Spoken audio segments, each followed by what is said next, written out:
Exercise 2.1, question number 1.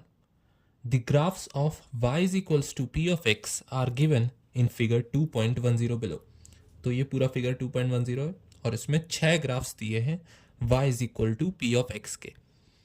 For some polynomial p of x, find the number of zeros of p of x in each case. तो हमें p of x जो polynomial है उसके कितने zeros होंगे इन graphs को देखकर पता लगाना है. तो सबसे पहले हम ये समझते हैं कि पॉलिनोमियल क्या होता है. वेल, पॉलिनोमियल एक एक्सप्रेशन होता है जिसमें कोएफिशिएंट्स, वेरिएबल्स और ऑपरेटर्स होते हैं. फॉर एग्जांपल, पॉलिनोमियल में हम लिख सकते हैं x square minus 5x plus 3.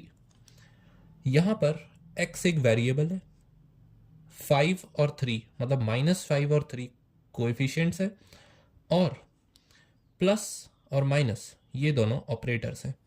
तो एक पॉलिनोमियल वेरिएबल्स, कोएफिशिएंट्स और ऑपरेटर्स के कॉम्बिनेशन से मिलकर बनता है. और इसमें एक ध्यान रखने वाली बात यह है कि वेरिएबल की पावर हमेशा होल नंबर होगी. मतलब हम ये नहीं लिख सकते कि x की पावर -1 प्लस 5. x की पावर -1 नहीं हो सकती, वो होल नंबर होगी, या तो 0 होगी या तो उससे बड़ी होगी. तो this is not a polynomial, this is a polynomial. अब अगर ये पॉलिनोमियल y के इक्वल में आ जाए, y is equals to p of x, then हम कह सकते हैं क्योंकि ये p ऑफ x है मतलब polynomial in terms of x, तो मैंने p ऑफ x के ही एग्जांपल लिए हैं. अगर ये p ऑफ y होता तो y के टर्म्स में हम पॉलिनोमियल को लिखते. तो x के टर्म्स में ये कोई भी पॉलिनोमियल है और इसे हमने y के इक्वल कर दिया है. तो मैंने p ऑफ x और y के बीच में इक्वल का रिलेशन सेट कर दिया. अब इससे हुआ क्या कि हम इन दोनों का ग्राफ ड्रॉ कर पाएंगे. तो मान लेते हैं इन दोनों का ग्राफ कुछ इस तरीके का बनेगा जहाँ पर हॉरिजॉन्टल लाइन x को डिनोट करेगी कि x की कितनी वैल्यूज़ हैं और क्या क्या वैल्यूज़ हैं इस पॉलिनोमियल के लिए, और x की उन वैल्यूज़ को रखने पर हमें y की क्या वैल्यूज़ मिल रही है वो ये वर्टिकल लाइन डिनोट करेगी. तो अगर मैं x की वैल्यू -इन्फिनिटी से इन्फिनिटी तक रखूँ तो ये मान लेते हैं पॉलिनोमियल कुछ इस तरीके का बनेगा. अब इस ग्राफ का यूज़ करके हम इस पॉलिनोमियल के ज़ीरोज़ फाइंड कर सकते हैं. कैसे? ज़ीरोज़ वो वाले पॉइंट होंगे हॉरिजॉन्टल लाइन पर जहाँ पर y की वैल्यू 0 होगी, क्योंकि ज़ीरोज़ को हम पॉलिनोमियल का सॉल्यूशन मानते हैं. मतलब अगर कोई पॉलिनोमियल 0 हो रहा है तो x की किस वैल्यू पर वो 0 हो रहा है वो वैल्यू उस पॉलिनोमियल का सॉल्यूशन होगी. तो यहाँ पर अगर मैं देखूँ, ये x एक्सिस है और ये y एक्सिस. x एक्सिस पर इस पॉइंट पर, इस पॉइंट पर और इस पॉइंट पर और इस पॉइंट पर, यहाँ मुझे 4 पॉइंट दिख रहे हैं जहाँ पर ये पॉलिनोमियल x एक्सिस को कट कर रहा है. मतलब ये वाले पॉइंट्स पर y की वैल्यू 0 हो रही है क्योंकि y की वैल्यू 0 होती है x एक्सिस पर. इसका मतलब इस पॉलिनोमियल के 4 ज़ीरोज़ होंगे. मतलब ऐसी 4 x की वैल्यूज़ होंगी इस पॉलिनोमियल के लिए जिस पर y 0 होगा. तो सिमिलरली हमें यहाँ पर पॉलिनोमियल के ग्राफ्स प्रोवाइडेड है और हमें इन ग्राफ्स को देखकर बताना है कि इन पॉलिनोमियल्स के कितने ज़ीरोस हो सकते हैं. तो हम डायरेक्टली कह सकते हैं कि एक पॉलिनोमियल के उतने ही ज़ीरो होंगे जितनी बार वो एक्स एक्सिस को कट करेगा. सो पहला क्वेश्चन है, इसमें एक हमें हॉरिजॉन्टल लाइन दी है जो एक्स एक्सिस के पैरेलल है, लेकिन ये लाइन एक्स एक्सिस को कट नहीं कर रही. मतलब -इन्फिनिटी से इन्फिनिटी तक एक्स की हम कुछ भी वैल्यू लें, ये लाइन एक्स एक्सिस को टच भी नहीं कर रही, ना कट कर रही है. इसका मतलब ये कभी इसको मीट ही नहीं करेगी. इसका मतलब y की वैल्यू कभी 0 ही नहीं होगी.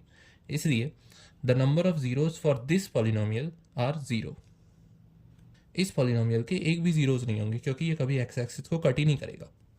नाउ सेकेंड, ये वाला पॉलिनोमियल कुछ ऐसे जा रहा है.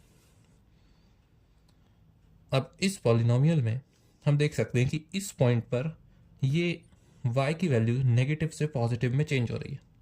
y डैश की जो लाइन होती है इस पे y की नेगेटिव वैल्यूज़ होती हैं और ऊपर पॉजिटिव. अगर नेगेटिव से पॉजिटिव वैल्यू जा रही है y की, इसका मतलब बीच में 0 गारंटीड आएगा. तो x एक्सिस के इस पॉइंट पर ये पॉलिनोमियल y की वैल्यू को 0 कर रहा है. इसका मतलब इस पॉलिनोमियल का एक 0 है जो कि x की ये वाली वैल्यू है. तो मान लेते हैं ये x1 कोई वैल्यू है, तो हम कह सकते हैं x1 is a point at which y is equal to p of x, जो हमें इक्वेशन दी है, इज इक्वल टू 0, मतलब y की वैल्यू यहाँ पर 0 हो रही है। देयरफॉर इस वाले ग्राफ के लिए हमारे पास एक नंबर ऑफ जीरोज है, number of zeros is 1। Third, ये वाला ग्राफ, यहाँ पर हम देख सकते हैं ये ग्राफ पहले तो एक्स एक्सिस को इस पॉइंट पर कट कर रहा है, फिर एक्स एक्सिस को इस पॉइंट पर कट कर रहा है, और देन इस पॉइंट पर कट कर रहा है। तो इस पॉलिनोमियल के 3 जीरोज होंगे, क्योंकि ये 3 बार एक्स एक्सिस को कट कर रहा है। तो अगर मैं मानूँ इसे x1, x2 एंड x3, तो हम कह सकते हैं these 3 आर दी जीरोज, मतलब these 3 are the points at which this polynomial is 0।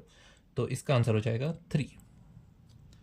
Fourth, यहाँ पर एक पैराबोलिक शेप का पॉलिनोमियल है और ये इन्फिनिटी तक जा रहा है, और ये एक्स एक्सिस को 2 बार कट कर रहा है। पहले नीचे आया तो एक्स एक्सिस को एक बार कट किया, फिर नीचे से वापस ऊपर गया तो एक्स एक्सिस को एक बार कट किया। तो इसके भी 2 जीरोज होंगे, x1 and x2। These 2 are the points at which this polynomial is 0. So इसका आंसर है 2। Now फिफ्थ, ये वाला पॉलिनोमियल एक्स एक्सिस को 1, 2, 3, 4 पॉइंट्स पर कट कर रहा है। इसका मतलब इस पॉलिनोमियल के 4 जीरोज होंगे।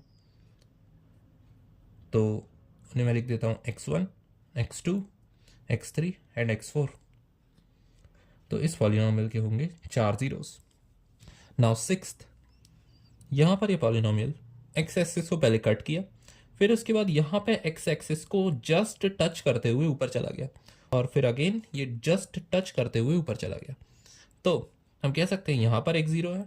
अब यहाँ पर अगर मैं इस पॉलिनोमियल का सिंगल ज़ीरो काउंट करूँ तो वो गलत होगा, क्योंकि जब भी कोई पॉलिनोमियल एक्स एक्सिस को कट करता है तब उस पॉइंट पर एक वैल्यू मिलती है, लेकिन जब कोई पॉलिनोमियल एक्स एक्सिस को टच करता है, इसे टच करना कहते हैं।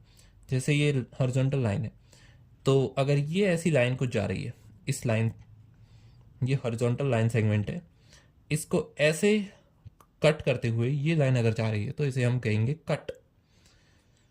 अगर यही हॉरिजॉन्टल लाइन सेगमेंट है और कोई लाइन इस तरीके से इस लाइन को जस्ट टच करते हुए, टेंजेंशियली टच करते हुए जा रही है, तो उसे हम कहेंगे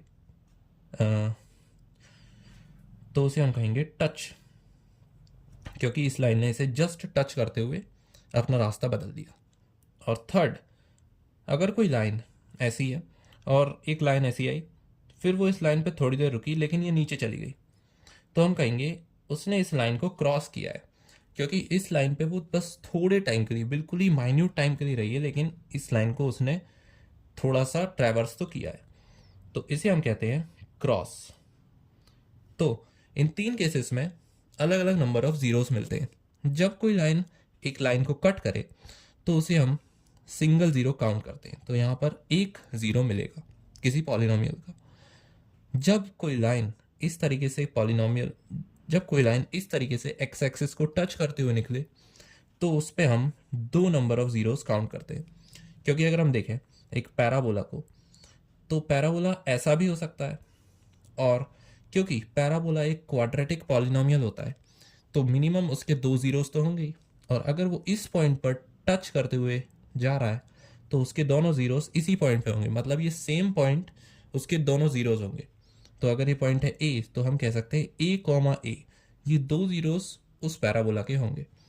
इसलिए जब कोई लाइन एक्स एक्सिस को टच करे तो हम उसके लिए 2 जीरोस कंसिडर करते हैं, और जब भी कोई लाइन एक्स एक्सिस को क्रॉस करे तो हम उसके लिए 3 जीरोस कंसिडर करते हैं।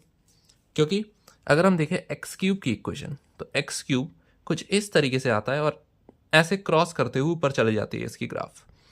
तो इस पॉइंट पर वो सिंगल पॉइंट ही एक्स क्यूब का 0 है, मतलब 0,0,0 ही एक्स क्यूब के सॉल्यूशन है, और क्योंकि उसकी डिग्री 3 है इसलिए उसके 3 सॉल्यूशन होंगे। सो ये तीनों जीरोस उसके सॉल्यूशन में आएंगे। इसलिए कोई लाइन अगर क्रॉस करे तो 3 जीरोस, टच करे तो 2 जीरोस, और कट करे तो सिंगल ज़ीरो।